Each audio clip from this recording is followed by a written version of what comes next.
Okay, we are going live. Countdown. 3, Yes. 2, 1. 1, Yes, 0. we are live now. Okay. So, hello everybody, and thank you for being with us today. Countdown. I can hear some echo. Serena. Please go ahead. Okay, I just hear my echo, so I don't know what's that. No, now is okay. You can go. Okay, here we are. Okay, so hello everybody, and thank you for being here with us today. And welcome also to our live broadcast organized by EuroMoonMars and Space Renaissance International and hosted on Space Renaissance International YouTube channel. So thank you very much for this possibility to Adriano Autino and all for organizing the host. And also thank you to Free Astroscience Facebook page because they are also broadcasting the event. So thank you to Jared Dani for this. This is the first one of a set of 2 events that we have organized to celebrate the launch of the Artemis mission to the moon. So today we have the first live where we will have a great panel of speakers that will give us different perspectives on the overall mission of Artemis 1. And tomorrow instead we will have a live event from Florida, from the launch site with some special correspondents on site. So as you all know, Artemis opens a new era for the lunar exploration and brings us closer to the giant leap that will be reaching Mars. And for this reason, we really had to put together a panel of experts that could tackle different issues and different aspects of this historical moment and event. So I will now start sharing my screen with a presentation we prepared with the different talks so that you are also aware of the program of the day and of this session in general.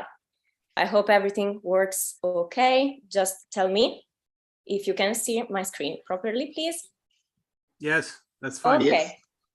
Okay, so just a couple of words about me. I'm the press officer of LUNAX EuroMoonMars, and I will be here today as a briefing moderator because we would like to have an interactive session. So we strongly encourage you to leave some questions for our speakers in the YouTube chat. And also we have here with us in our Zoom call some members of the communities of Space Renaissance International and EuroMoonMars. So we will also give floor to them to pose some live questions to the speakers. So the first speaker of today is Professor Bernard Foing. He is the executive director of the International Lunar Exploration Working Group. He is also the principal project scientist for Smart One, which was the first European mission to the moon. Yeah. So it's great to have you here, Bernard. Thank you for being with us. And Bernard is also the CEO of LUNAX EuroMoonMars and the current president of Space Renaissance International. And he will give us an overview on the Artemis program overall. So afterwards, we will have a talk by Cole Armagost. He earned a Bachelor's of Science degree in Astronautical Engineering from the US Air Force in 2021. And he is currently in his first year of a master program in international relations at University of Strasbourg. He's also an intern at Space Renaissance International, and his talk will focus on Artemis 1 payload goals and investigations. After this talk, we'll have Kete. He is an aerospace engineering major student and astronautical engineer. And it will give us a very technical perspective on the mission profile and also on the SLS rocket system. After this, we kind of change perspective and we move from the technical issues to the implications of this mission for the context of the civilian space development with a talk given by Adriano Autino. He is the founder of Space Renaissance International and also the host of today's event. And finally, we change perspective with Kiran Gautam. She is a master's student in molecular biology, currently developing her thesis at the Belgian Nuclear Research Center. And she will give us a talk tackling the perspective of a young lunar explorer. So as I was saying before, I strongly encourage everybody to pose questions to the speakers. And I'm ready to start. I hope you're ready as well. So I will now leave the floor to our great panel of experts, and in particular to Professor Bernard Foing.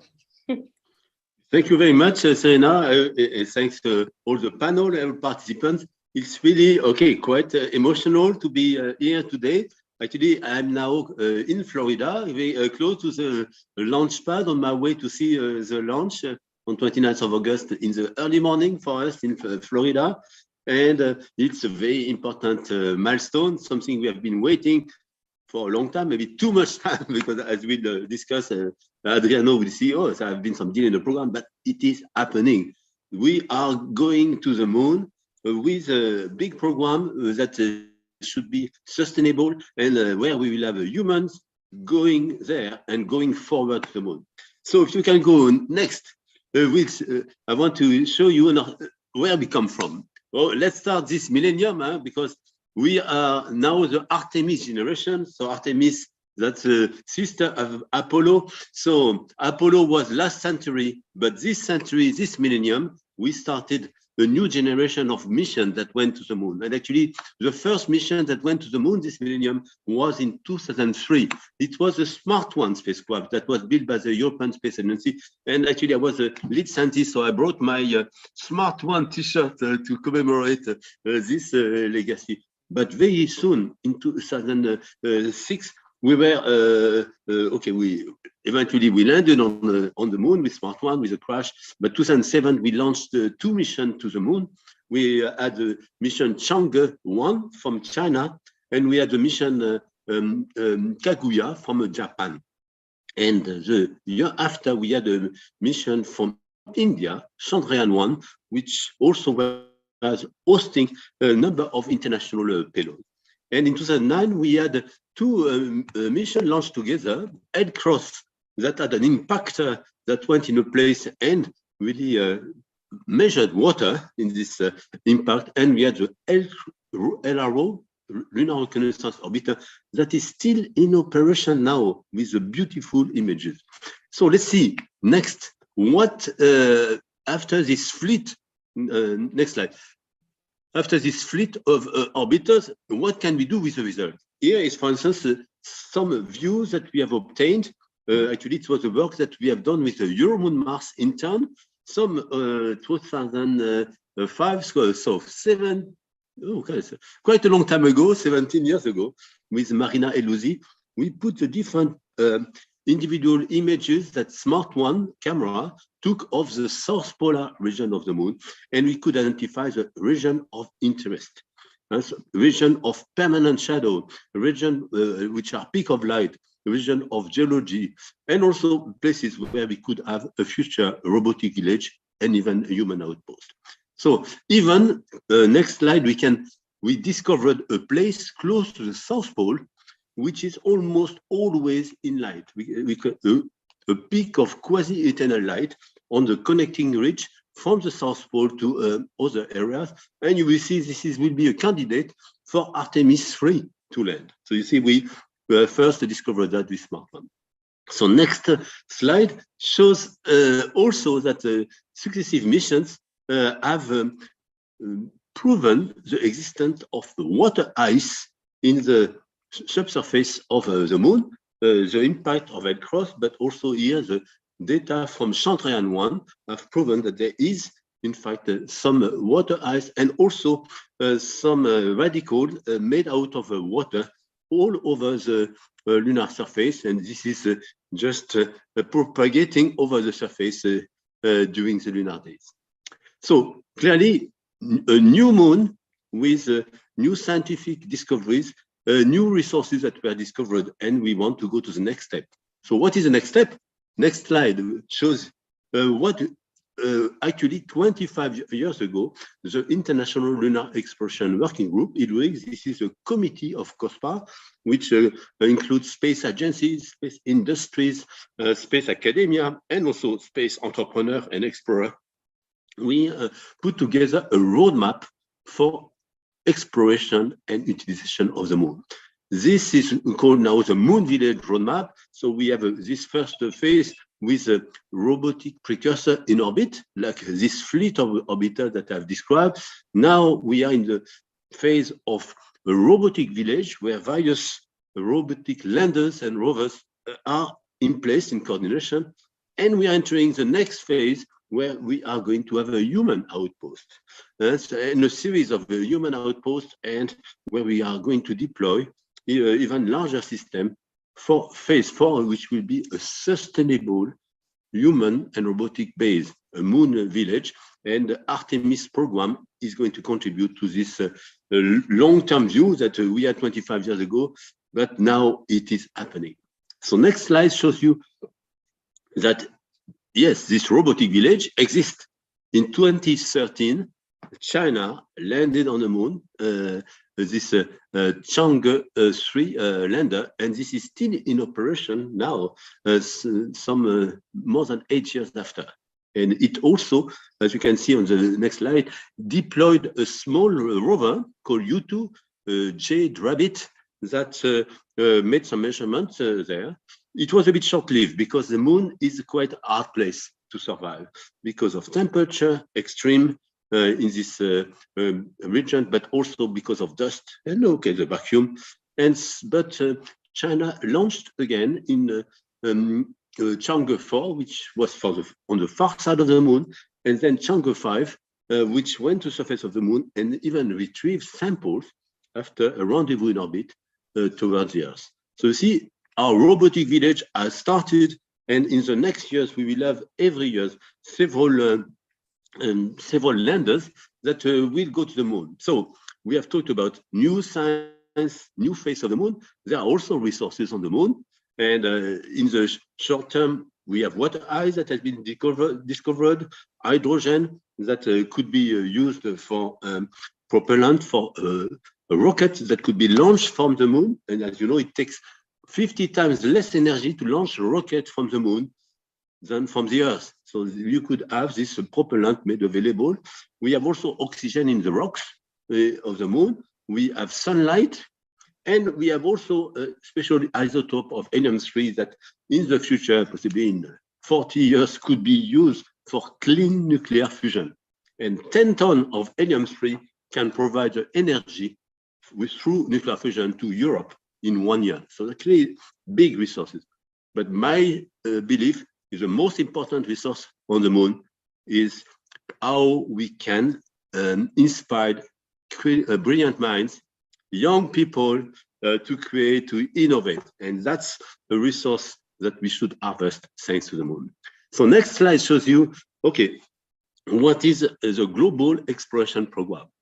And so following our Moon Village roadmap of doing a group we call International Coordinating Exploration Group has looked at what are the roadmap for exploring low Earth orbit. So we'll have the International Space Station. We have now the Chinese space station. We will have commercial space station. We'll have in the future Russian space station. So we are going to continue business in orbit. Even we have views to deploy big infrastructures for civilian development. Adriano will mention that, and maybe Jerry also will mention about big infrastructure where humanity would be present in low Earth orbit.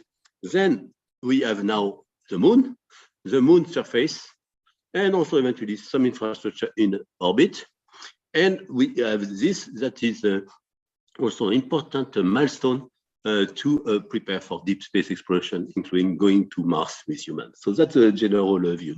So next slide shows more in details the set of missions that are planned to go there. Some of the past missions that I've mentioned, the Chang'e program, since 2003, where we launched the first lunar mission of the Millennium, Smart One, we had more than 15 launches of different lunar missions from international countries. And this is going to accelerate with the commercial mission. Within the Artemis program, you have also a series of programs using the commercial lunar payload service, where you will have 2-3 missions being launched by the US, but you'll have also missions from China, you will have missions from Russia, and from India, from Japan, from Korea. And so this is going to be a great feast for lunar exploration, utilization, but towards the benefits of everybody. And okay, we talked that this, in this program, ESA has this objective to this 3 destination, low Earth orbit, with a contribution to the International Space Station and astronaut and investigation, the program to the moon, and Artemis is the main contribution of ESA is this European Service Module, which is attached to the Orion capsule, which brings this capsule to the moon and bring it back safely to Earth. So it's a wonder of technology and power. And then in 2024, we will have 4 crew on board this Orion module. And in 2023, we'll have 4 in principle. In 2035, we will have the first woman as the next man on the moon. So that's how ESA contributes. And okay, to mention the contribution of ESA, let's talk about Orion and what this collaboration between ESA and NASA, where ESA is delivering the European Service Module, the powerhouse. So next slide shows, in fact, what this Orion module is made of. On the top, you have the crew module that is developed by NASA.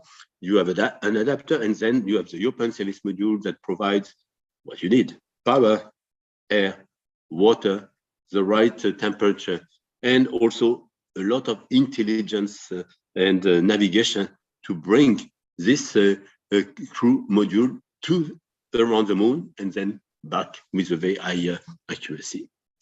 So you can see also the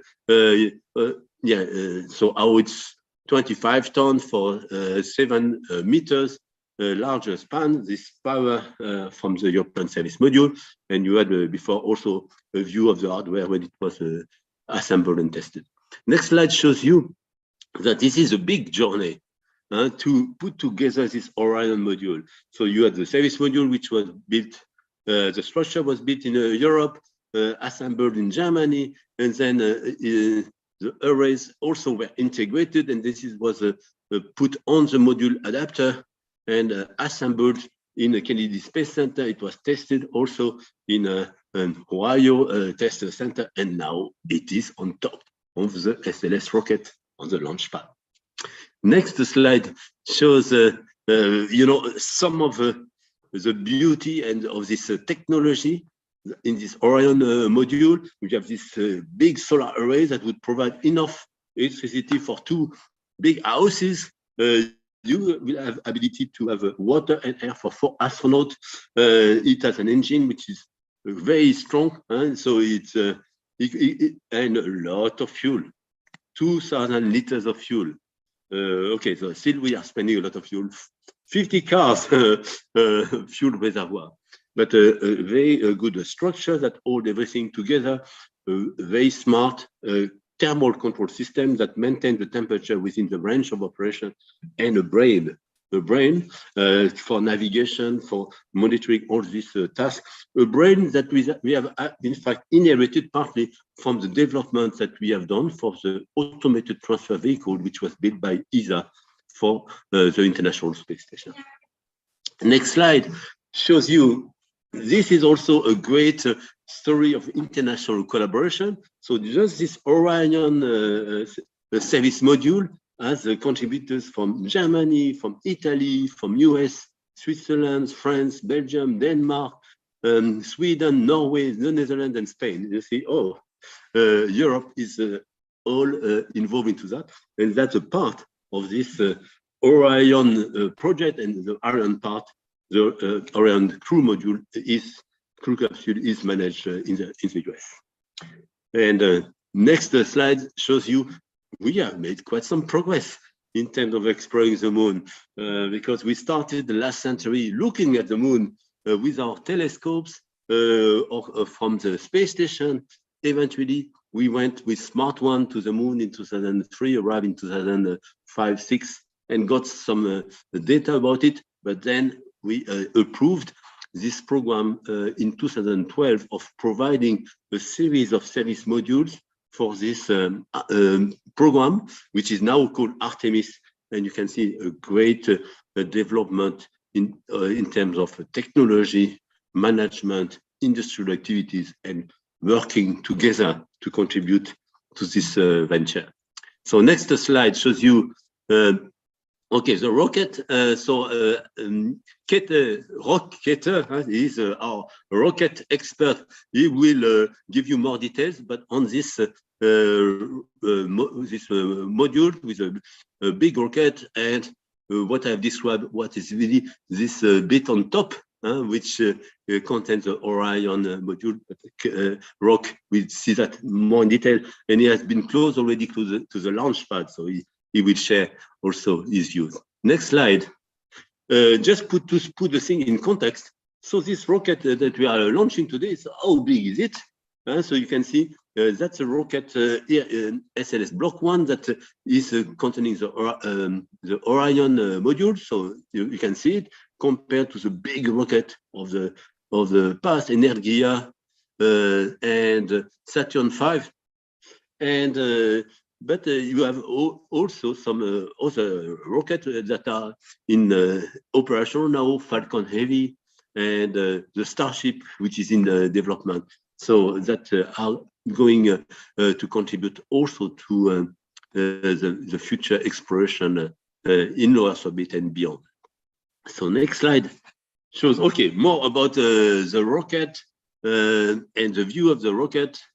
Now I want it on the right side, and I think maybe Rok will mention that we are going to observe the launch, so close to some viewing areas. One is called Banana Creek, one is Titusville for the public. I will be in the international VIP area with some of my international colleagues, and I've looked, oh, how noisy will that be? And here is a diagram that tells you how many decibels you can hear about the launch, and some say that it's where we will be. It will have the level of 10 times the noise of an aircraft flying over you. So, okay, we have to be prepared to that. We'll share some of this experience with you tomorrow.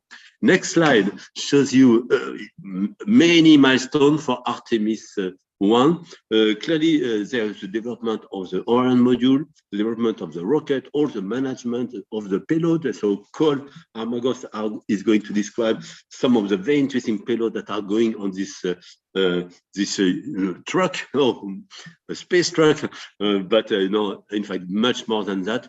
A great opportunity for a facility that will embark humans and payload, and will be a feast for science, technology, innovation, industry, inspiring everybody, including the young lunar explorer generation, where we have here today Kiran and Serena and Rok and Cole. So they are a part of this young generation that are going to harvest some of the energy for this and also go to the next step. So what can we do? We can prepare also Artemis 3. So the big context is Artemis 3 that is to be launched in 2024, and we'll have also an Orion module that will go in a kind of loose orbit. It's called a gateway orbit, and a rendezvous with a SpaceX lander that will go to the surface with 2 astronauts, the first woman and the next man on the moon. And we have actually a news some 2 weeks ago. NASA released the result of a study indicating where the Artemis 3 could land. And I wanted to give some data on that. Next slide shows you some of the area close to the south pole of the moon, which are candidates. And so there are areas that are illuminated, but at proximity from areas of permanent shadow where there is ice. So the astronaut would go in the illuminated area, but we could do an EVA where they could collect the ice from the permanent shadow. And that's an image that we have obtained actually on Smart One.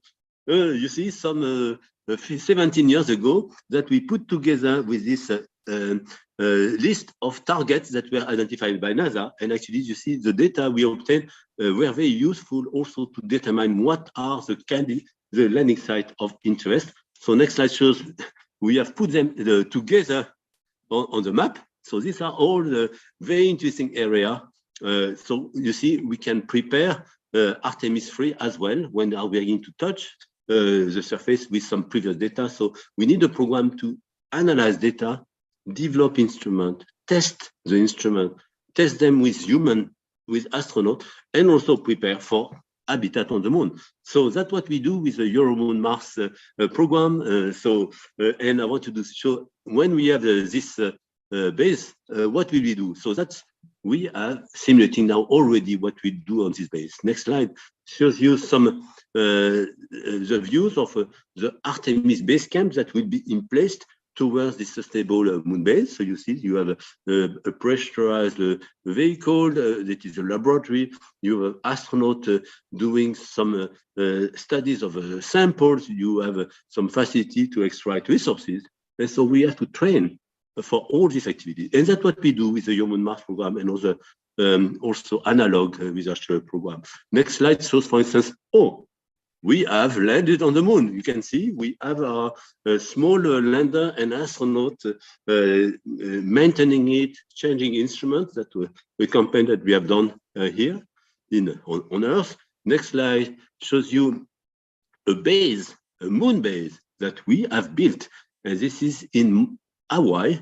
It's based with a sustainable solar power, very similar to some of the elements you could have in the Artemis base camp or on an international lunar base or in this moon village base that we are planning for the moon.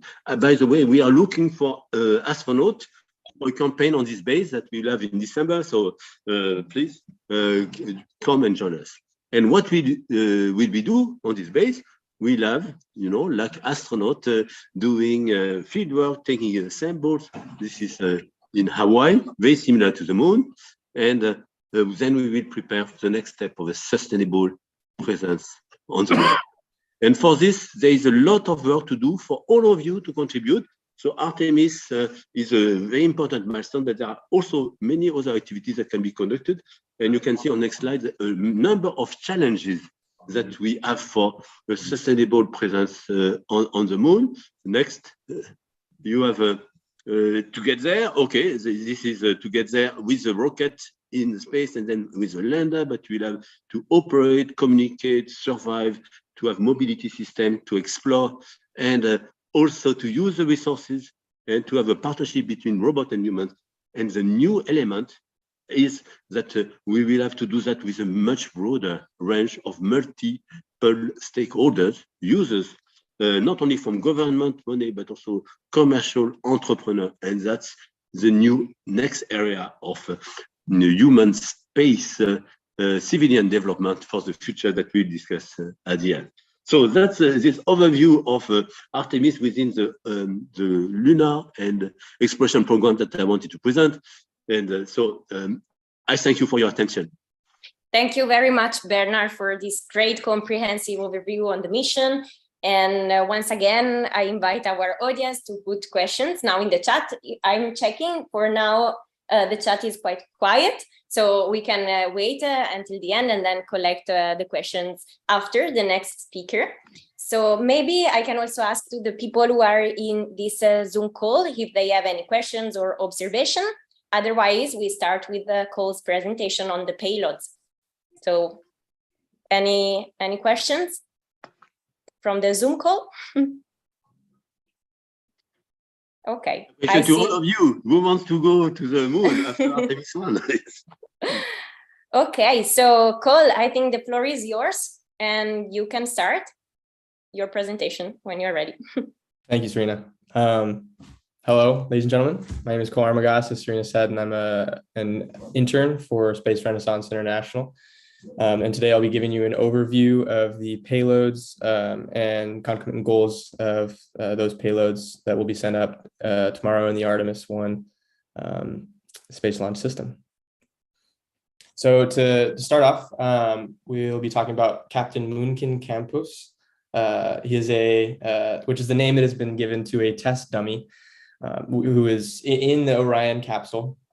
His namesake is an electrical engineer from NASA who spearheaded the response during the Apollo 13 crisis and helped to get American astronauts home safe. This mannequin is outfitted with sensors to measure acceleration, vibration, and radiation exposure data in order to give a profile to NASA on what human astronauts will experience in flight in the Orion space capsule. accompanied with him will be Snoopy and Snoopy from NASA, as well as Shaun the Sheep from the European Space Agency. But additionally, in the Orion space capsule is an experiment having to do with radiation. This is being conducted in collaboration between German, Israeli, American space agencies, as well as a commercial company who created the AstroRad radiation shielding vest. The experiment seeks to quantify and observe the radiation environment in deep space beyond the Van Allen belt, and does so using two mannequins that have been designed with thousands of radiation sensors, as well as materials that aim at mimicking human flesh.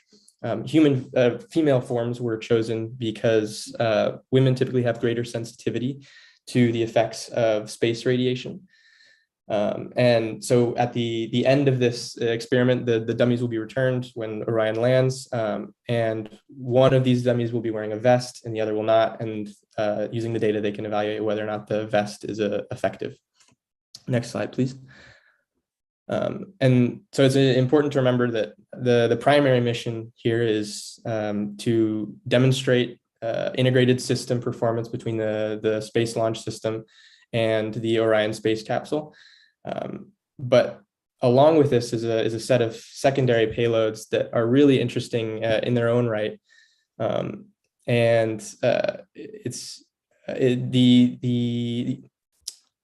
The distance that SLS is capable of putting its payload it presents a really unique opportunity for experiments that wouldn't otherwise be possible. And so NASA is organized for 10 CubeSats to go up in the Orion stage adapter, which Rok might talk a little bit about later.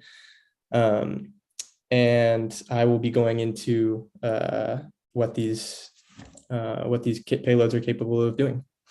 Next slide, please. So we'll start off with the Lunar Ice Cube. This was developed at Minnesota State University of Moorhead. The goal of this first satellite is to hunt for lunar water ice using spectroscopy. And it actually employs the same technology as that which was used on the NASA OSIRIS-X mission, which observed an asteroid. But the technology has been overhauled and minimized in such a way as to reduce it to 1/6 of its previous size. Next, we have the Luna H-map, which it will, over the course of just over a month and 141 very elliptical orbits, map the hydrogen enrichment of the entire lunar South Pole down to a depth of 1 meter below the surface. So this will really provide some really useful data for what Bernard was talking about in terms of the candidate areas where settlements could be placed in proximity to the resources needed for them. Next slide, please. And we have the NEA Scout, which was developed at NASA. Adriano will be speaking about this a little more in depth, but essentially its goal is to perform reconnaissance on a near-Earth asteroid. And it's unusual in that it uses solar sail for propulsion, as its propulsion system. And in the photo, the top left photo, you can actually see the folded solar sail, which unfolds to a dimension of 86 meters squared, which is about a quarter of the size of a tennis court. And all of these experiments fit into about the size of a shoebox. So a lot of really impressive engineering going on there. Next, we have the Equus. Oh, excuse me, one step back. Thank you. Next, we have the Equus, which was developed in Japan. It seeks to demonstrate control techniques around the Lagrange point 2, and will also beam back images and data surrounding Earth's plasma sphere. It's one unique aspect of this satellite is that it uses warm gas propulsion and a gas propulsion attitude system, which employs water in the form of steam as fuel. Next slide, please. After this, we have Omotenashi. which was designed also in Japan by the Japanese Space Agency in partnership with other agencies. And it has the goal to complete a semi-hard controlled lunar landing. If it is successful, it will be the smallest lunar lander in history and would also make Japan the fourth nation to land on the moon, which is really, really exciting stuff. Next, after this, we have ArgoMoon, which was designed by a private space company in partnership with the Italian Space Agency. Its goal is to provide imagery data for the SLS interim cryogenic propulsion stage. And after this, it will be demonstrating various small satellite technology and imaging capability. And on the next slide, we have BioSentinel, which is developed by NASA. It's the only biological experiment that's going up on SLS, and it seeks to characterize the effects of radiation on life in space, deep space radiation on life in space. And it does this using a set of cards with dry yeast, and it will send back data that hopefully allows us to better understand the environment that we'll be sending humans into. Next, we have CUSP, which is a proof of concept satellite that seeks to show how effective the idea of a small satellite space weather station could be. The idea is that we send a group of these satellites out into space, and they can provide information on flares of radioactivity, and this information could contribute to the well-being of astronauts in a settlement like the moon. Next slide, please. After this, we have LunIR, which is Lunar, which is developed by Lockheed Martin, and will be conducting a lunar flyby, which then will be followed by deep space technology tests and demonstrations. It will be addressing strategic knowledge gaps in the area of small satellite operations. And after this, we have the Team Miles satellite, which was developed by Miles Space. This is a nonprofit group of 15 citizens and engineers based in Florida. And they won a competition with NASA to get their experiment on board the SLS. Their goal is to test a plasma propulsion system that one of their members invented, and that uses ionized iodine propulsion, or ionized iodine as the fuel.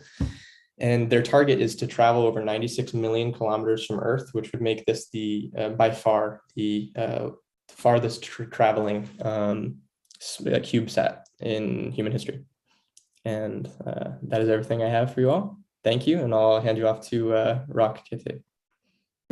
Thank you, Cole, for this very nice presentation. I see we already have a question in the chat, but maybe I would keep it for later, and I would go on with Rok so that we can look at the question at the end, if that's okay for you. Okay. I have a question for Cole, maybe a small one. So do you have an idea? So how many countries are contributing to this various payload, and are this payload analysis open to everybody in the world? So I'm not sure about whether or not they're open to everyone. I know that there are a lot of companies worldwide that have a claim to many of these payloads. The MER experiment in the Orion spacecraft is alone they're working in partnership with the Israeli Space Agency, as well as DLR in Germany. And then in the actual the CubeSats, I know that Japan was a big contributor, and Italy also spearheaded one of the CubeSats. But other than that, there might be private companies that I may have missed, but I don't know of any other. But for the future Artemis, think of the CubeSat. You could put yes, maybe that's we'll have one Artemis launch every year. Certainly, so that could be an opportunity for some of us to develop some small CubeSat. Certainly, and I think that's a really realistic goal for a lot of countries and their space agencies, and especially with partnership or burgeoning partnerships between commercial space and space agencies in smaller countries that haven't yet had the chance to develop into space. That presents a really big opportunity for, and a really big, in this sets a really big precedent for low cost satellites that actually get the chance to send back data. Excellent. Okay, so Rok, we can go on with you. Yeah, sure. Okay, I will just.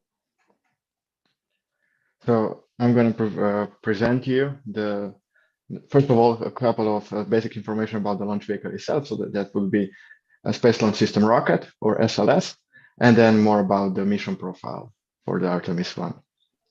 So that's the patch for the Artemis 1 mission.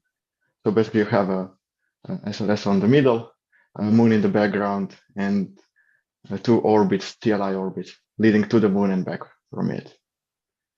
Okay, next slide. Here we have a couple of basic information. As you can see, SLS is pretty big rocket. When it launches, it's going to be the largest operational rocket up to date and the second one in the history after the Saturn V. It's almost 100 meters tall. It has a diameter of 8.4 meters and weighs approximately 2.6 million kilograms. It has two stages. It's a two-stage launch vehicle, and for additional thrust, it uses two SRBs, or solid rocket boosters. It can lift up to 95 tons into LEO, so lower to orbit, or send 27 tons toward the moon. Yeah, and it's going to be quite a pricey launch vehicle itself as well. The cost that is estimated for the first launch is about $4.1 billion.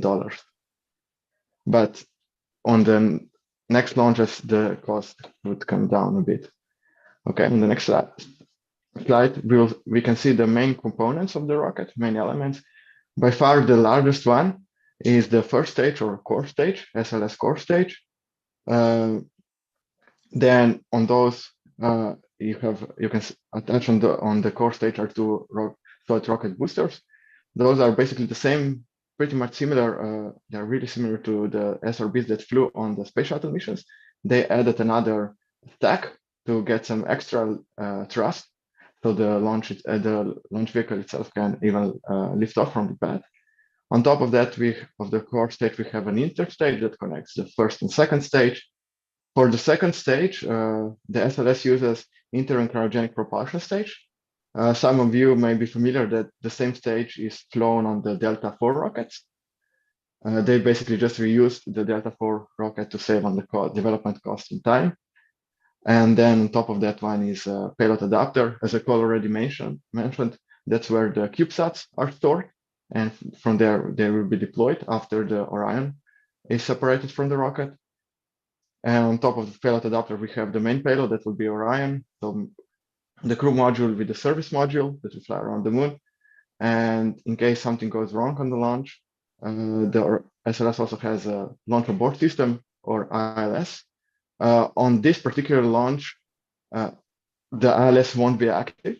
They were just simulating if something goes wrong, how it would be responded, how it would act in such case. But if actually something goes wrong, the ILS won't activate. Okay, on the next slide. Here is a more in-depth and comprehensive view of how the whole rocket looks like. Yeah, so for any technical nerds, that's something for you. Okay, we can move on the next one. And we'll talk about launch profile now. So as we are already speaking, the pre-launch, the countdown is already ongoing. At this time, I checked a couple of minutes ago, they're already charging the batteries on the core stage, and the ICPS is going to be powered up in a couple of minutes. So the second stage will be brought up to life. So what to expect tomorrow? The most important thing is starts at about 15 minutes before the launch itself, when the flight director will poll the other mission controllers for go and no-go poll. So they will be reporting if their systems and the rocket and the payload are ready for launch. And then at T-10 minutes, the terminal countdown starts. That's when the flight computers take over control of the rocket itself. T-6 minutes, the Orion will switch to internal power, so it will rely on its own batteries to get the power, electrical power. Those events will be followed by topping of the propeller tanks inside on the first stage and on the second stage. And then T-minus 30 seconds, the automatic launch sequence will start. So that basically means they are go for launch. All systems are ready for launch. And at T-minus 20 seconds, you will see that those sparkles, hydrogen burning igniters, we are calling them, to ignite underneath the rocket to burn excess hydrogen and prevent any explosions when the main engine starts approximately 5 seconds later. So the main engine will start 7 seconds before the liftoff. In those 7 seconds, they will be brought up to the full thrust, and the flight computers will verify they are performing well. And if everything is go, then at T0, the flight computer will initiate the ignition of the SRBs, and the rocket will then lift off from the pad. Okay. So this is the countdown timeline. For the launch timeline itself,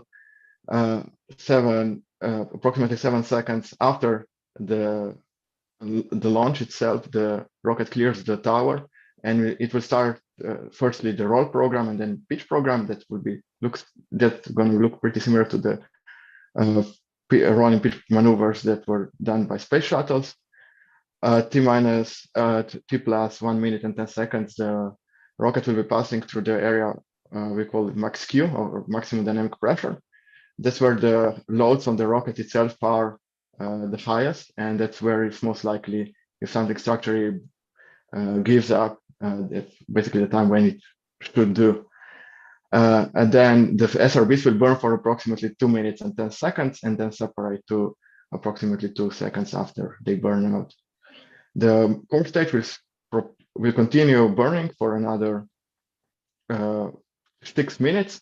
In this time, the fairings around the Orion will separate, and followed by launch abort system. When the first stage will deplete its fuel, it will shut down its engines, and this will be followed by the separation of the first and the second stage, and the start of a first coasting phase. In this coasting phase, the Orion will already deploy solar panels to get some additional electricity, because the batteries on Orion can support the spacecraft for maximum of about an hour. At T plus 51 minutes, the second stage will ignite for the first time. It will basically just raise the Orion's altitude to the point where the orbit is stable. So it will bring its periapsis above the Earth's atmosphere and then shut down. This will be followed by a second coast phase, and then the ignition of the second stage, the second stage that will actually put the Orion on course toward the moon itself. We are calling this burn TLI, trans-lunar injection burn. And then after this burn is complete, the rocket itself will coast for a couple of minutes more before the Orion is finally separates from the rocket. But this won't be the end of for the second stage. The second stage will then fire its engine for third time. That will to avoid any possible collision with the Orion, and to give Orion some head start when it arrives to the moon. So the CubeSat that will be deployed after the third burn from the second stage will arrive to the moon approximately 2.5 hours after Orion. Okay. And yeah, that will be then followed by the separation of all of the CubeSats. So then we get to the mission profile. Yeah, this graphic looks a bit complicated, but it's not that complicated as it looks. So after Orion is separated from the rocket, it will start cruising toward the moon. It will it will start all of the major systems. Point the solar panels toward the sun to charge the batteries and perform 4 maneuvers, orbiter correction maneuvers that will put it on the precise orbit toward the moon. After that, the Orion will cruise for about five days before it reaches the moon. It will enter the moon's sphere of influence on September the 3rd. This is in case they launch it tomorrow. And then it will do a first outbound powered flyby on September the 4th, when it will fly only 60 miles above the lunar surface. This will be then, it will then perform a distant retrograde orbit entry burn on September 7th that will put it on the stable orbit around the moon, where it will stay for the next, for majority of the mission, until September 21st, when it will light its engine once again to perform a distant retrograde orbit exit burn that will put it on a course for another flyby above the moon at an altitude of approximately 500 miles. And then it will return on the Earth, where it will re-enter that atmosphere and then splash down on October the 10th. Okay, next slide. So to sum it up, we will show you a short video that will describe those major milestones in this mission. If everything goes as according to plan, the mission should, the duration of the mission should be about 42 days, 3 hours and 20 minutes. Okay. So it's going to be quite a long mission, yeah. I'm ready to start the video. If you cannot hear or just stop me. Okay. Artemis stands ready. Ready to turn dreams into reality. Ready to return humanity to the moon and take us further than ever before. The culmination of inspiration and innovation, of Herculean efforts and steadfast collaboration, Artemis 1 is ready for departure. And the Artemis generation is about to leave its mark. What will be a journey of more than 500,000 miles to the moon and back. Starts right here, the Launch Complex 39 Bravo. Although this first flight will not carry a crew, it will test every system in the deep depths of space to prepare the way for future crew missions. When the final go is given and the teams at Kennedy Space Center release this rocket, Artemis will roar to life and we will witness the beginning of a tightly choreographed mission. And lift off.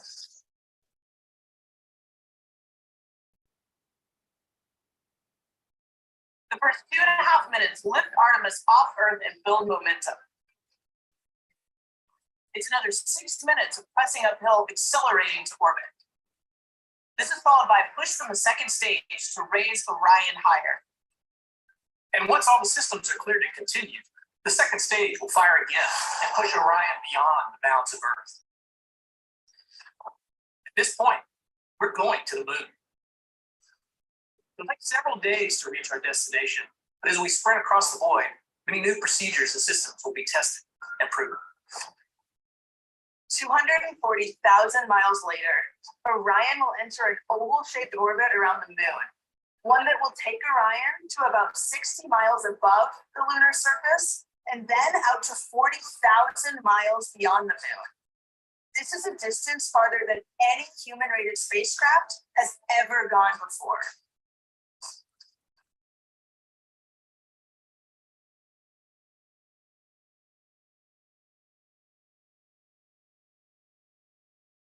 As momentous as reaching the moon will be, returning to Earth is just as significant and challenging.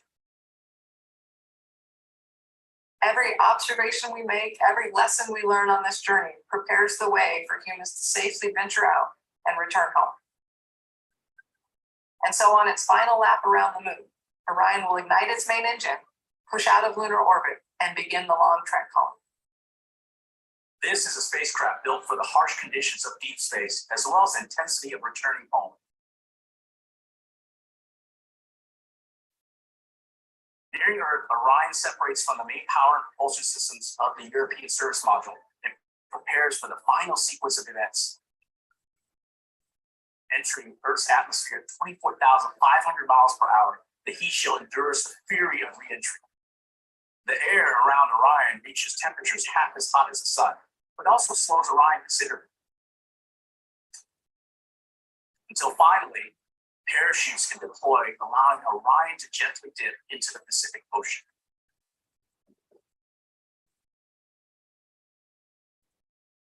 To the moon and safely home again. This is the journey of Artemis 1, and it will set the precedent for all that follows.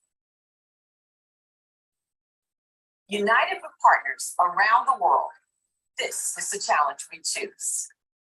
To meet hand in hand, step by step, lighting the way from the Earth to the moon, to Mars, and beyond.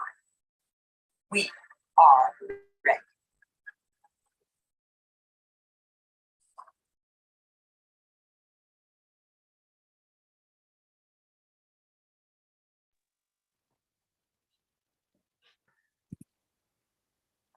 Thank you, Serena. Okay. Just a second. Yeah. Okay, here we are back to the presentation.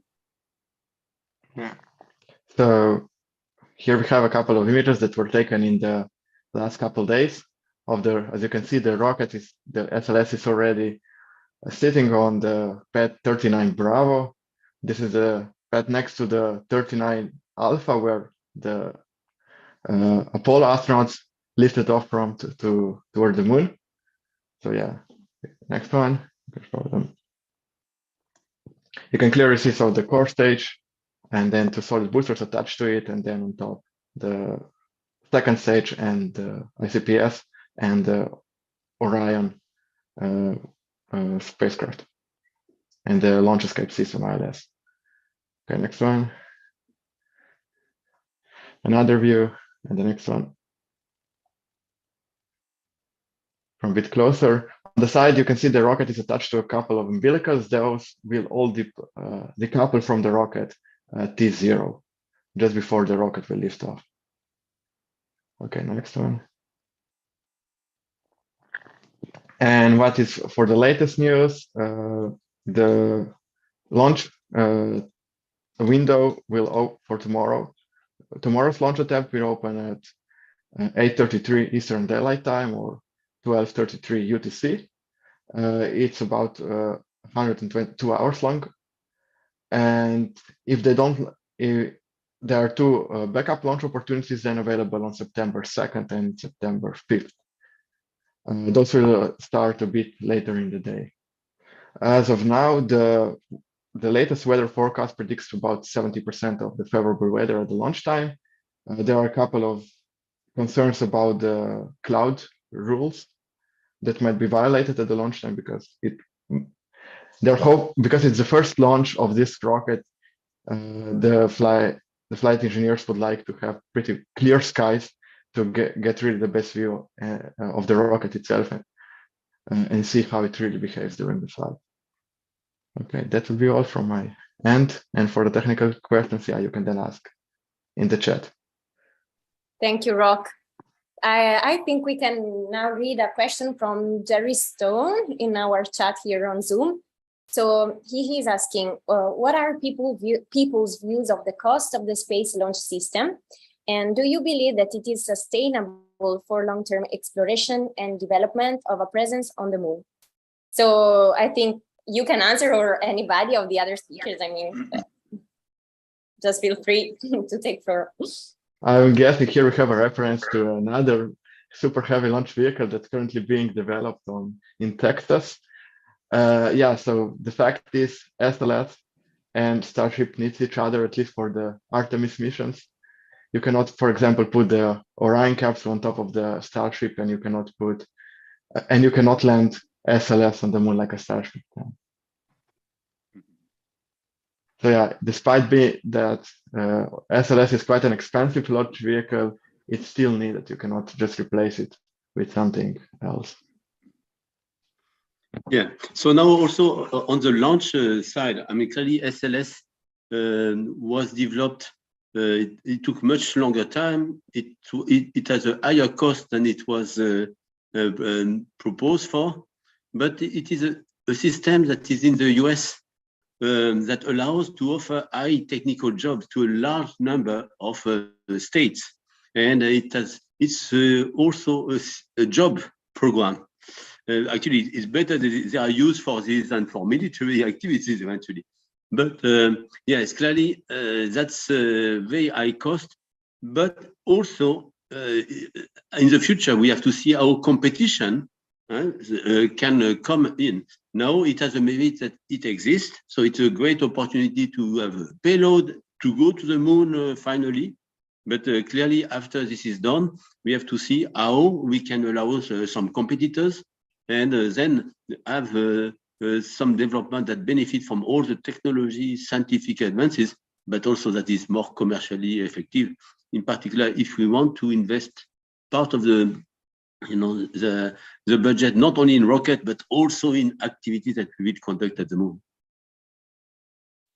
Okay, great. So as you could see, I stopped sharing my screen because now we can leave floor to Adriano for the view on civilian space development and this mission. Okay, going to share my screen now.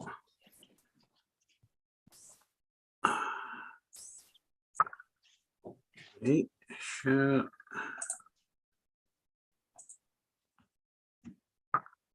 Fine. So, okay, the focus of my talk today was a little bit introduced by the last question by Jerry Stone and this first answer by Bernard. So my presentation will focus more on the political aspects of the SLS and Artemis program, more than on technical details. So I will also show some, of course, some meaningful aspects, the payloads that are targeting some important scientific issues, but I will not discuss them from a technical point of view, but maybe more from the political and philosophical point of view. So we are in the midst of a transition. We are living a critical transition period from the old traditional aerospace to the new space paradigm. Traditional aerospace was based on expendable rockets technologies. New space is developing upon partially reusable launch vehicles, and the fully reusable launch vehicle, SpaceX Starship, is under development, but not available yet. The Artemis program is a meaningful stepstone on the roadmap of civilian space development. So this is what more or less myself and the Space Renaissance International, more in general, we think about this mission, because we are focused on civilian space development. That means human expansion, the civilization expansion into space. And our last Congress in 2021 approved a final resolution that is fully focused. There are 12 goals fully focused on civilian space development. That means to allow humans to live and work in space. This is okay. This is a view of the general view that was already shown by some of the previous presentations. So I will not expand on that. However, what I was saying, that the expansion of civilization into space, that means availability, that means allowing people, untrained people, not astronauts, but normal people, to live and work in space, is not only a commercial space process. Of course, it includes commercial, because without private enterprise, this could never happen. But it is also very much important, the scientific part of this process, because there are some challenges that cannot be solved without a without boosting some scientific research strains. And this is of paramount importance because we say, and in our Congress we discussed it and argumented this, that the first meaningful steps of civilian space development should take place before 2030. Otherwise, it could be too late. We could lose the launch window, the so-called launch window, because we are now 8 billion people on Earth, and if it will be 10 billion people, all the problems that we already see will be multiplied, and it could be maybe very much more difficult to have the resources, the money, the financial resources, and everything needed to keep on working to go outside. This was also the meaning of maybe of the Jerry Stone question. So politics and science are deeply involved. Political leadership need to adopt a coherent strategy, a steps roadmap, and science needs to overcome some serious challenges. When we say science, of course, we mean space agencies, because they are, since 60 years at least, developing the scientific aspect of moving outside into space. So the science challenges are related to enabling life in space. So living and working in space is totally different from short exploration scientific missions. The mission requirements are different, particularly with respect to human health. There is a number of scientific issues which need better consideration and priority. And what we find in the Artemis 1 mission is that some of these issues are approached and trying to move ahead in their solution. So it is our main recommendation that such research strains as well as coherent space settlement strategy will be promoted in every context where strategic decisions are undertaken. Protection against the sun and cosmic radiation is one of the issues that Artemis 1 is facing. This is necessary to allow long time and permanent residence in space, because everybody knows that cosmic radiation are very harmful for human health and for our DNA and a lot of things.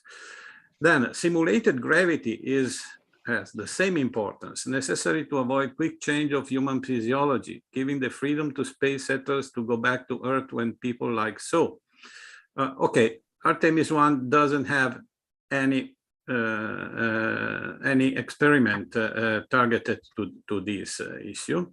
However, we have something about water in space. The payloads are looking for water on the moon, for hydrogen on the moon, and so on.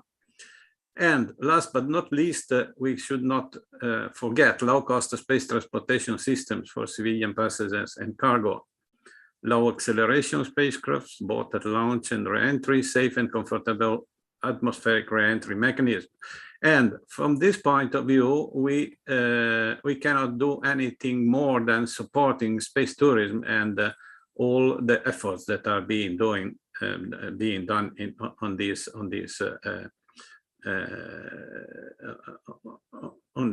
matter. So space policy, we need a strategy for civilian space development. Sustain the development of fully reusable, safe and ergonomic vehicles. Boost the production of fuel in space from moon and asteroid resources. Boost the development of technologies to remove orbital debris and reutilizing them as in situ resources. Start building logistic infrastructures and habitats in orbit and Earth-Moon Lagrange points endowed with simulated gravity. Promote moon and asteroid mining to get material for space infrastructure construction. Sustain the new space industry worldwide by grants and fiscal reductions. promote training and education collaboration between space agencies and private enterprises, sustain the space tourism industry and market segment, currently the only sector trying to transport untrained civilians in space. So we are seeing that Artemis 1 is doing something for these goals, but a coherent strategy should be adopted. So this is where policy gets in. Moon and asteroid mining, we say, okay. So Artemis 1 mission for civilian space, what does it do for civilian space development? Enhancement in life protection from cosmic radiation and space weather monitoring, searching for resources, water, ice, and hydrogen on the moon, scouting for near-Earth asteroids. This is the mission, the first mission. The program, the Artemis program, experimenting human presence in moon orbit and possibly Lagrange points, preparing the human foundation on the moon, using both old and new technologies with the goal to complete the transition to new technologies. SLS will be used for most of the first phase before landing. Starship lander will be used for moon landing and possibly for further moon settlement. So we said we are in a transition period where we are still using the old space technologies. We spent a lot of money on them. It would be a waste of those money now to say, as someone say, we just read an article by Rick Tomlinson that is, however, his position, many of his position we share completely, because it says that SLS was a waste of money and it should be just cancelled and go for something else. And we say that this would not be a practical solution, because we will waste the money that we already spent, and probably we will relent to go to the moon. We will delay because unfortunately, a fully reusable system launch is not yet available. So we should work with what we have, should be pragmatist and work with what we have, even if it costed. And we hope that we are going to reusable technologies that will cost less. Otherwise, yes, the Jerry Stone question is always there. Waiting for us. Will it be sustainable? If not, okay.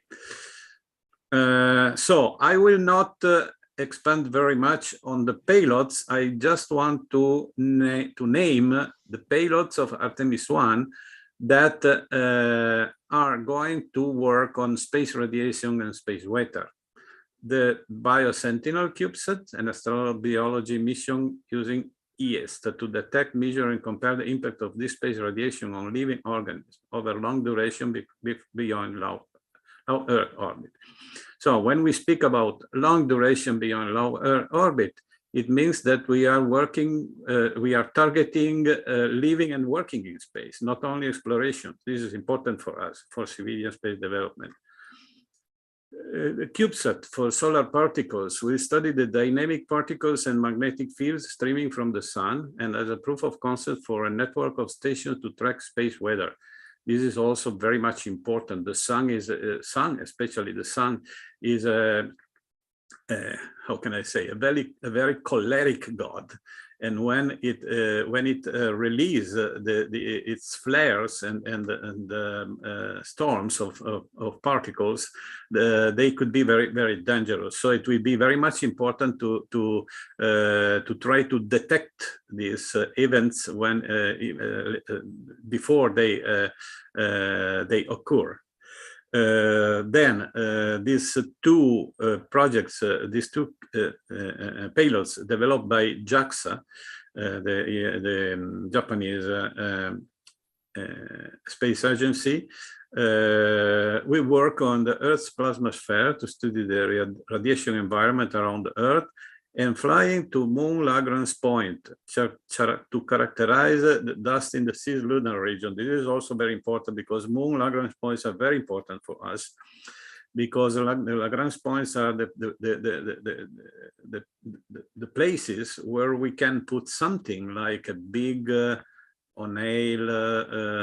infrastructure, rotating infrastructure with simulated gravity, and we start living, really living in space and so on. And the Homo Tenaci is a lander probe to study the lunar radiation environment. Then about the moon and near Earth resources, the lunar ice cube, lunar orbiter, will search for additional evidence of lunar water ice. And the lunar polar hydrogen mapper is another lunar orbiter that will map hydrogen near the lunar south pole, tracking depth and distribution. And near Earth asteroid Scout, proof of concept, a controllable CubeSat solar sail spacecraft capable of encountering near Earth asteroids. A variety of potential targets will be identified based upon launch date, time of flights, and rendezvous velocity. So this is very important too. The near asteroids are an essential part of expanding into the geolunar space, into the first step to expand in the solar system. And Lunar Air to fly by the moon and collect surface spectroscopy and thermography. Okay, so these are, in my opinion, the among the many payloads that are on board of Artemis 1, the most important from the point of view of civilian space development. Okay, this is the Eculus trajectory control demonstration within Sun Earth Moon region, made by JAXA and the University of Tokyo. And it is important because it will go to Earth Moon Lagrange point 2, that is a candidate, a problem candidate for the construction place of a deep spaceport for the future deep space exploration, and not only for deep space exploration, we say also to work and to and to develop infrastructures in the geolunar space. One of the reasons is that the orbital motion around EML2 is very sensitive. The spacecraft departing from EML2 can transfer to various orbits, such as Earth orbit, Moon orbits, and interplanetary orbits, with a teeny amount of orbital control. Yeah, orbital control maybe is not a good translation, because if we are in a Lagrange point, we are out of any orbit. However, okay, let's say amount of control. Interorbital control or something like that. The spacecraft can arrive at EML2 with a little amount of orbit control too. In spite that the 6U CubeSat is very small. Adriano, you have exceeded your time. Please, can you concentrate on civilian development? Because yes, thank you.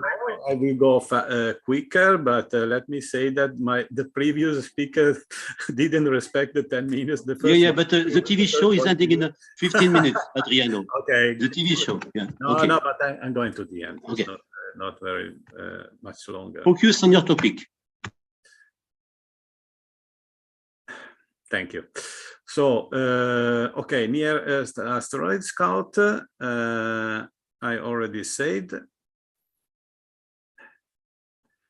So the pros and cons. The cons, the SLS Orion Artemis program was criticized because it is a remake of the Apollo technologies, is based on all space expendable rockets, is more expensive than reusable technologies, and it was planned on 2016, and it was delayed 16 times due to SLS Orion technical issues and cost overruns.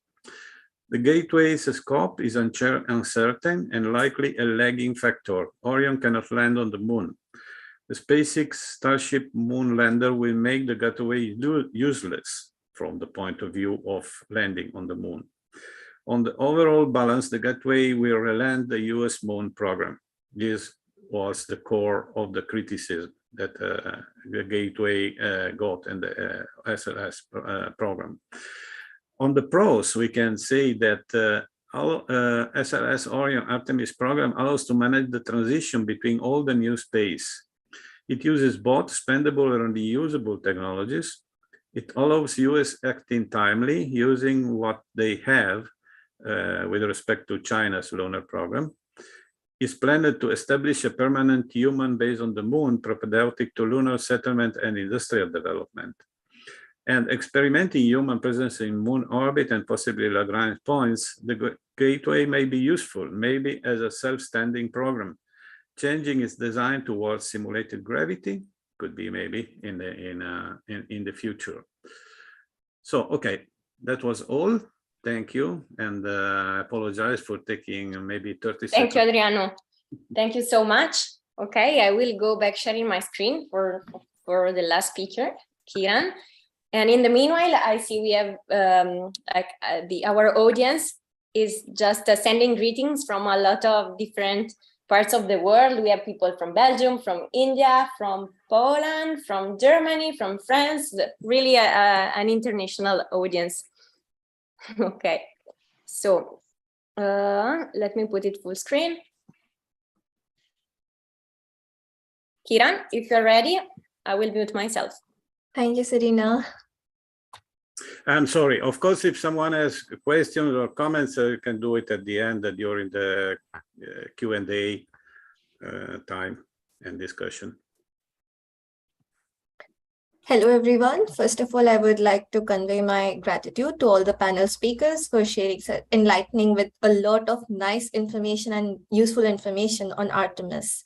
So first, I would like to introduce myself. I'm Kiran Gautam. I have participated in MPOL 11 as Vice Commander, and this was an Analogue astronaut training center in Poland. Why I'm sharing this picture is over here. This is where I started my young lunar explorer journey, where participating in different experiments from physiological to biological experiments in a confined habitat.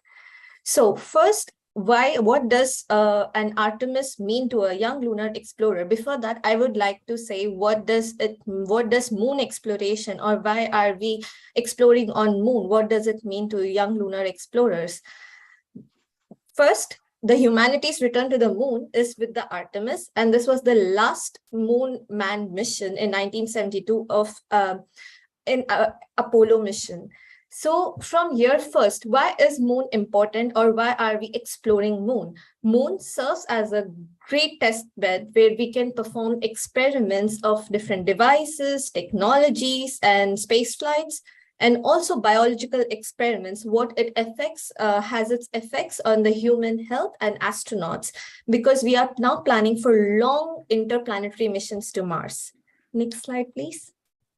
So why explore the moon? It started with curiosity and it led to the exploration. As we know, moon serves as a great test bed for different explorations and missions.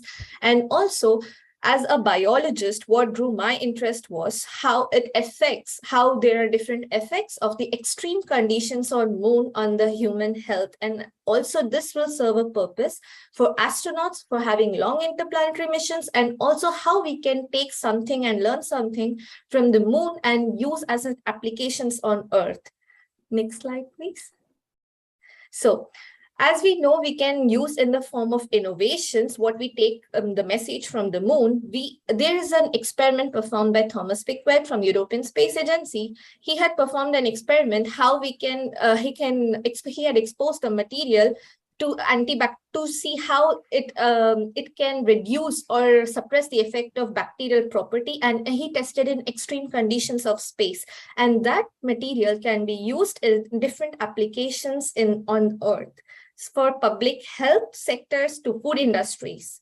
So we can also take something from space and learn and apply on Earth. And for long interplanetary missions, as young explorers, we are thinking of like how we can perform different experiments, study and investigate the effects on human health, from aging, from cancer, from skin healing, from wound healing on skin. What are the effects on skin, and the effect of radiations of extreme conditions, and extreme temperature and low gravity. Next slide, please.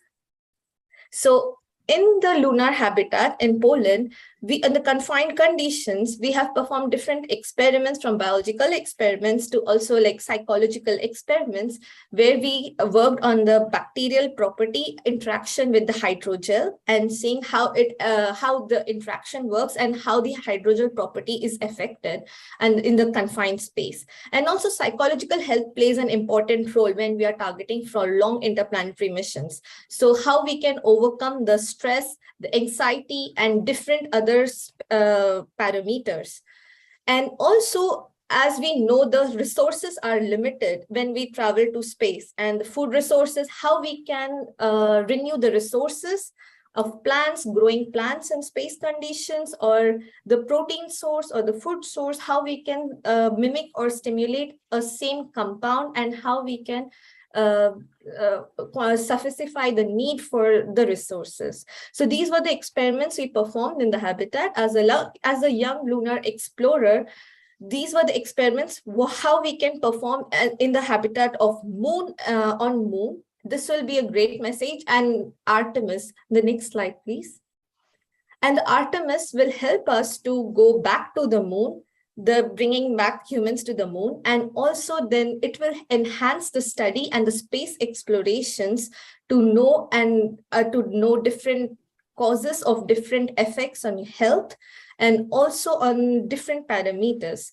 So this is how from Artemis 1, from uncrewed mission to different missions of Artemis, which will be crewed and which will again put humans back to moon, will help lunar explorers, will help young explorers to again study on different samples and data, and also to come up with new possible solutions to counteract different challenges. Thank you. And yes, we are going finally back to moon, and we are excited, and it's a lot of success, wishing a lot of success to the Artemis and to all the lunar explorers. Thank you. Thank you, Kiran, for this very nice presentation.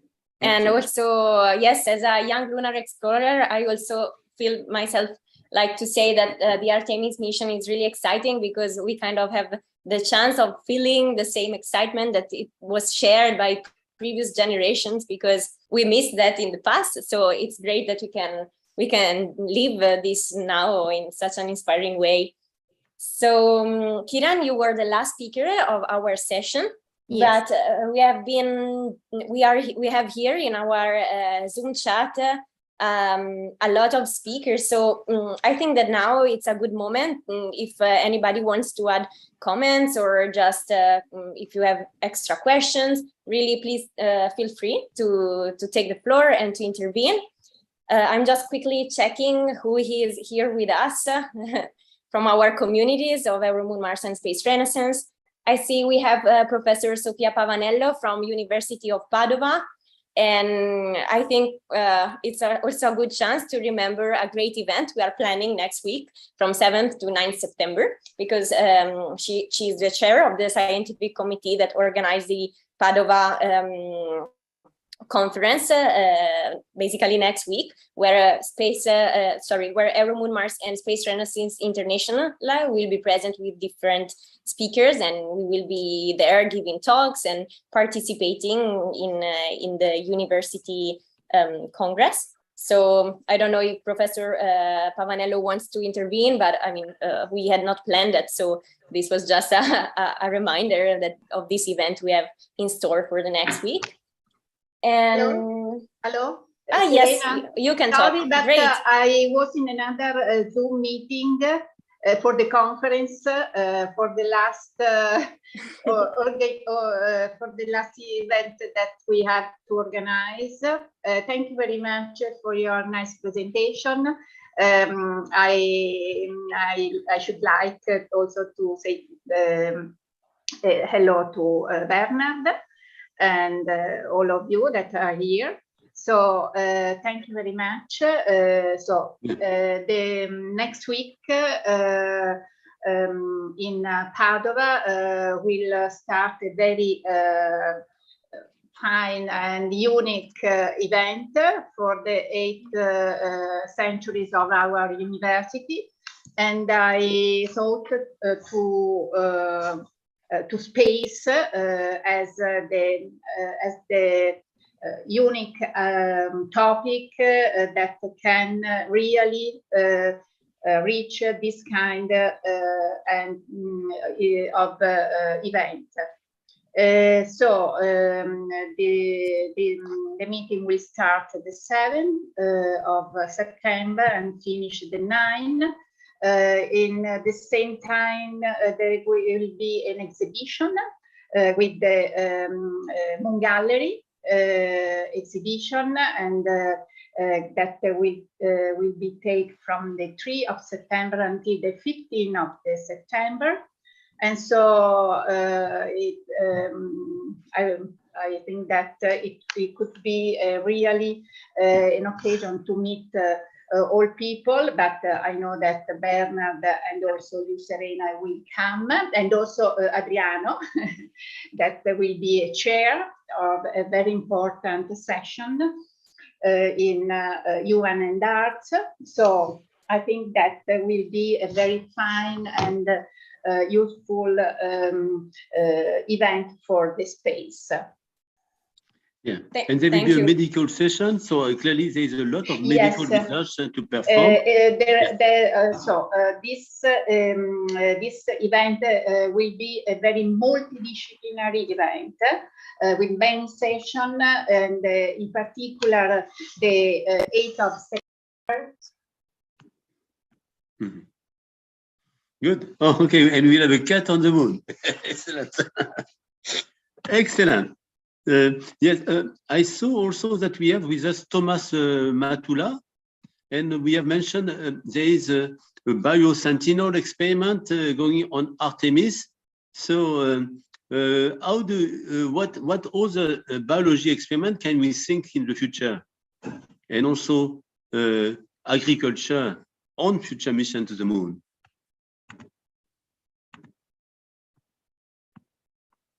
Yeah, is that addressed to me? Yeah. Yes.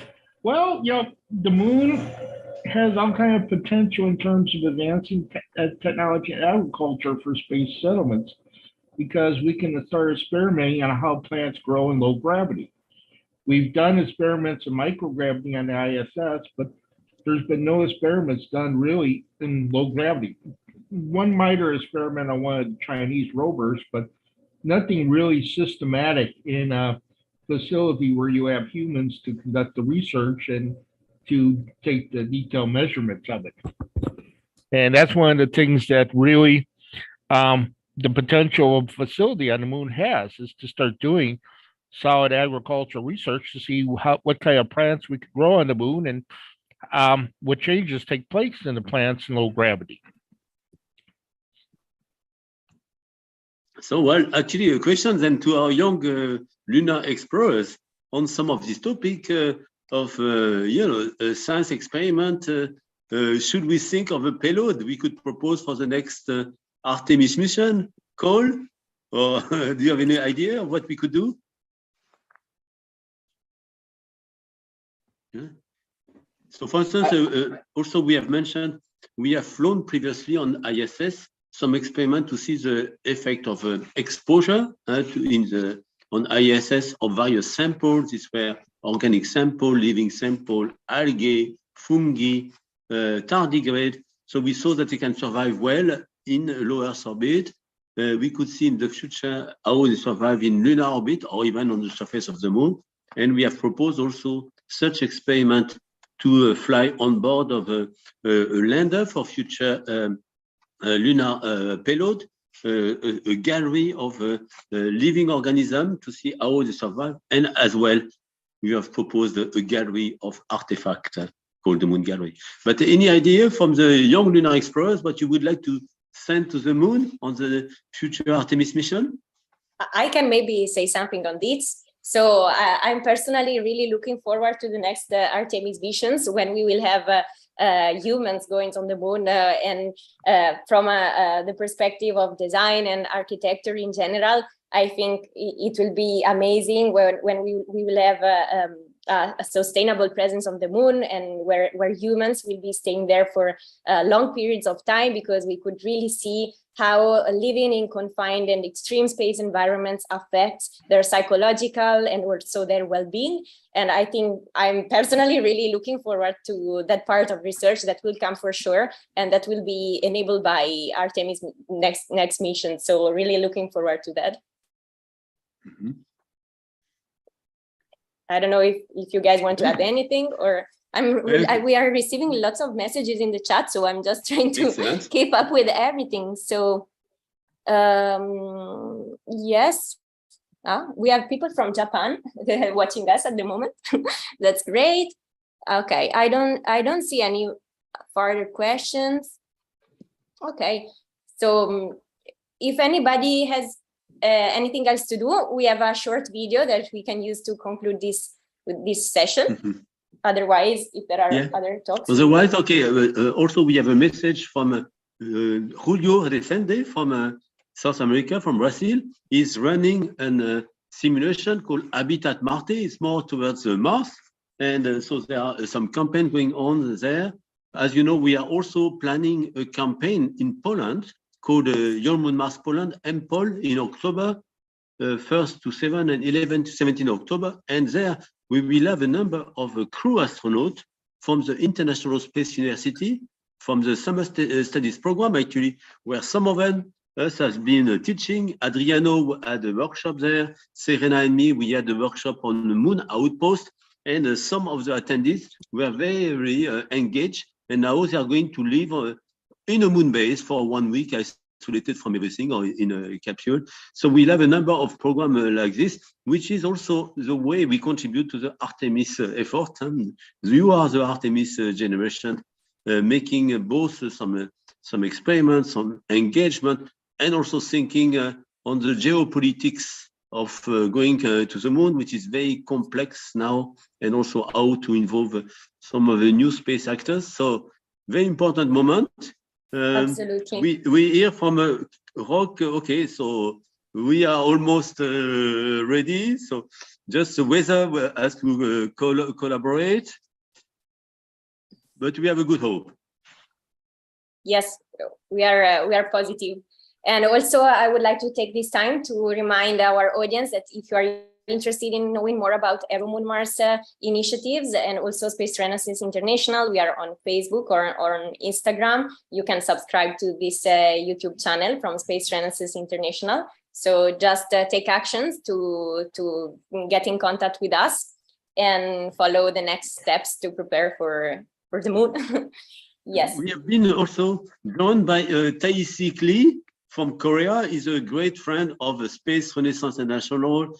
He's also one of the directors of the International Moon Base Alliance, and is building a moon base in Korea. So how does Korea, how interested are they in Artemis and in the future lunar program, Tae-Sik? Thank you so much for giving the speech. First of all, there's a nice conference I participate in without the camera computer, so I'm just joining it. Korea sent the Danuri to the moon, and they will touch down maybe 7 months after, but hopefully they had that shadow cam to take the picture on the South Pole. So it will contribute to the future for the moon exploration. And Korea signed it.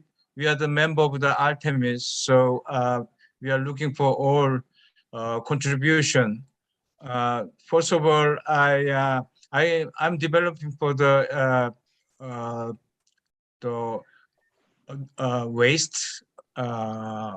waste treatment on the moon. For example, the International Space Station, they use the urine and then dung. They share the drinking water from urine, as we know, and also the dung, also the liquid we are sharing. But the problem of the waste treatment on the moon, we cannot bring the waste from moon to the Earth. So we should take care of the treatment for it. And so we will suggest how to use the waste treatment on the moon.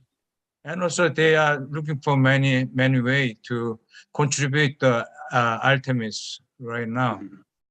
Okay, very interesting development because, as you know, Korea has just an orbiter on its way to the moon. It was just launched, and so it's very active.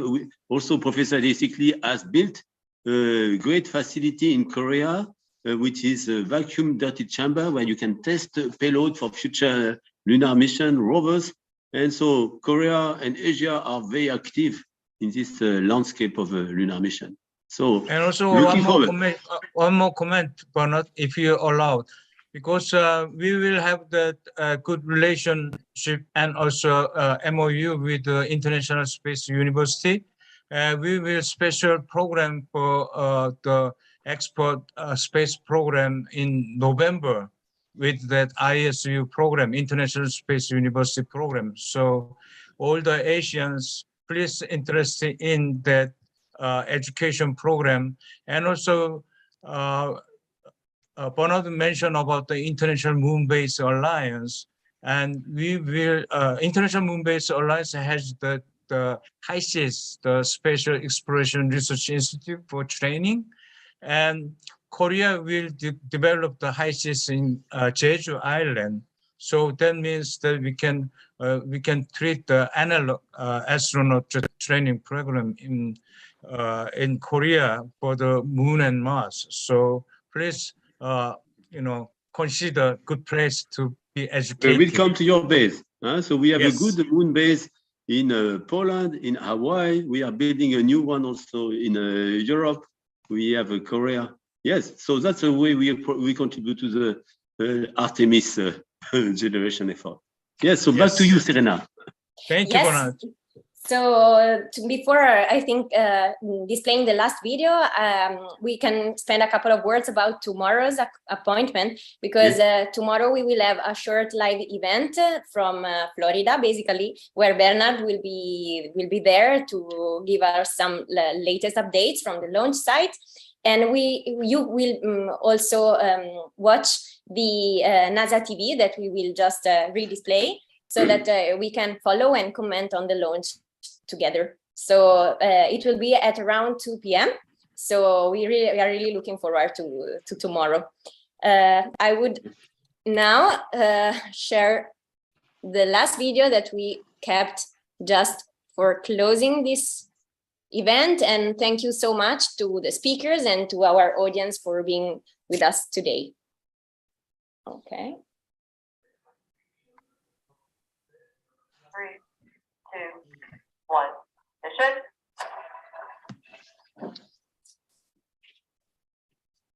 And liftoff. Copy 1 Alpha.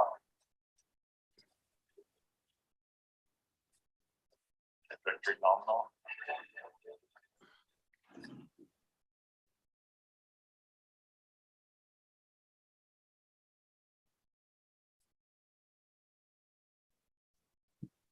Okay, so hopefully we are ready to go. Thank you very much, everybody, and see you tomorrow for the next live event. And thank you, Thanks. Adriano, for hosting the event. Bye. Okay. Thanks, Thank you. everybody. Thanks, Thanks, everybody, everyone. for joining. Okay, very good, great show. Thank you. Lastra.